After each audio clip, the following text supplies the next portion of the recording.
కేంద్ర ప్రభుత్వం పెంచిన పెట్రోల్ డీజిల్ ధరలను వెంటనే ఉపసంహరించుకోవాలని సీఎం రేవంత్ రెడ్డి డిమాండ్ చేశారు.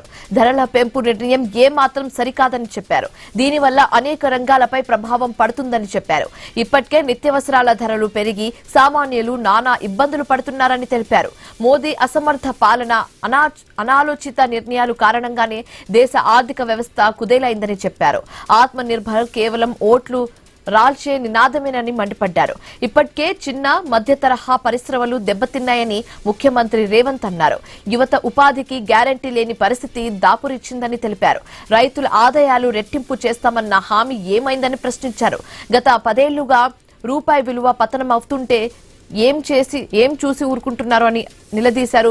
పశ్చిమ ఆసియాలో యుద్ధాన్ని సాకుగా చూపి పెట్రోల్ డీజిల్ ధరలు పెంచడం ఏంటని మండిపడ్డారు సీఎం రేవంత్ రెడ్డి. ఎన్నికల ఫలితాలు వచ్చిన కొద్ది రోజుల్లోనే ధరలు పెంచి ప్రజల నమ్మకాన్ని వమ్ము చేశారని అన్నారు. ఓట్ల కోసం, ఎన్నికల్లో విజయం కోసమే మోదీ అబద్దాలు చెబుతున్నారని రేవంత్ రెడ్డి ఆరోపించారు.